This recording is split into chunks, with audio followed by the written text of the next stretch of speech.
All right, we're going to make vodka sauce. This is the way I like to do it. It's not the easiest way. You can use just tomato paste, but I like to use crushed tomatoes as well. I will cook that with the tomato paste, a nice mezzi rigatoni. We also have about a 1/4 cup's worth of vodka, and then we're going to need cream and onion, some grated cheese and garlic, water boiling. Let's get into this. First thing we're going to do, I'm just going to mandolin down some of the garlic here. And I want it real nice and thin, that way it kind of, as I always say, cooks down into the sauce. Bigger pieces are totally fine, but I like them nice and thin. They obviously have a little bit of green in the center. That's fine. I don't mind that. We're going to use half this onion. Dice it up however you want. If you like really small pieces in your sauce, go real small. If you're cool with bigger pieces and you want a little more bite, leave them a little bigger. But cut up this onion however you absolutely choose. Once we do that, we're going to get some oil into a pan. I'm going to cook some pancetta with this rigatoni. I think it's really nice with the sauce, but you don't need to do this. This is just store-bought diced pancetta. We're going to cook it, we're going to brown it, and then we're going to cook the rest of our ingredients in that oil as well. So it'll impart some real nice flavor. But the goal here is just get these brown, render out some of that fat.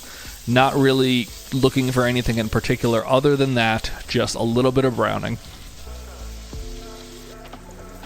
Right there is the step we want it to. We're going to pull out these pieces, try to leave in as much oil as possible and all that good flavor and fond, because we're going to throw those onions right into that and sweat them out for a good couple of minutes. This pan was a little too hot, so I'm going to just kill the heat. It was real good and hot from the pancetta, so just make sure you're keeping it right around that point. And let this cook for 2-3 minutes.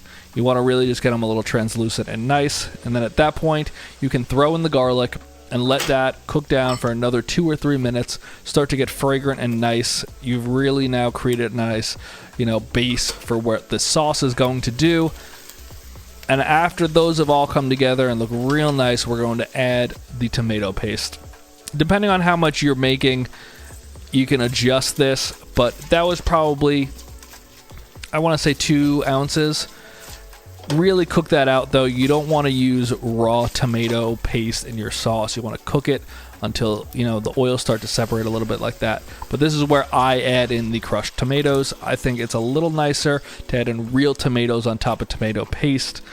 I know tomato paste is real tomatoes, but we're going to cook this together. We're going to let the moisture come out of the crushed tomatoes, and we're basically going to make our own tomato paste here. But it's just, to me, a little nicer of a way to do this. It feels cheap to just use tomato paste and cream, in my opinion. I know that's how a very famous New York City restaurant, not naming names, makes their spicy rigatoni, but I think that is complete BS. So once you cook this down a bit, add in your noodles, whatever you want to use. By the time these are done cooking, your sauce will be ready to go. Add in that vodka. I know that's a point of contention. Some people like to add it in the beginning, some like to add it at the end, some like to completely cook out the vodka alcohol flavor, some like to leave it in. So do all of them and figure out which one you like the best. I like to add it at this point. I think it really adds a nice sweetness to the sauce. Don't know why. Some people will say that the vodka helps bring out the fruity notes in the tomato. I'm not a scientist, I can't tell you. But right there, that's right about what we're looking for. The sauce doesn't fill in those gaps as you scrape through it. That's perfect. You basically made tomato paste at this point.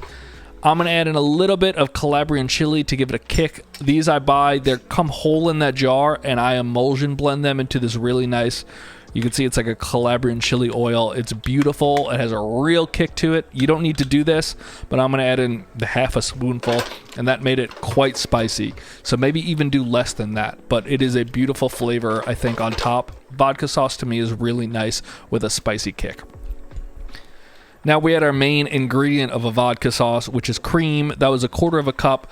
The goal here to me is not necessarily the amount of cream you use, it's the color you're looking for.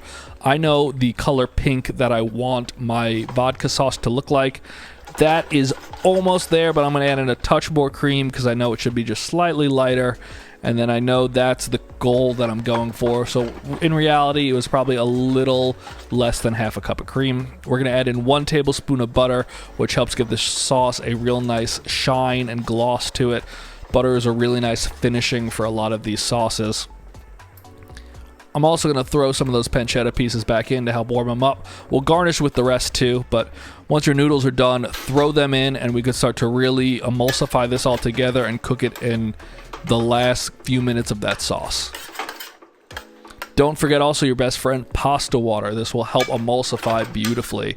Add your cheese in at this point as well and really let all of these things come together beautifully. I'm definitely going to add more cheese than that, but that's a great starting point. You could see it's coating the noodles great. There's no breaking. You could add a little more pasta water if you want. You could also try flipping it like that to get a little more air into the sauce. A little more cheese is not going to hurt you at this point, but look at how beautiful that is.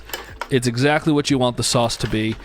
Every component has come together nicely. There aren't big chunks of anything in there. You can see the pancetta is kind of broken into the noodles, which is nice. Let's plate this up and enjoy.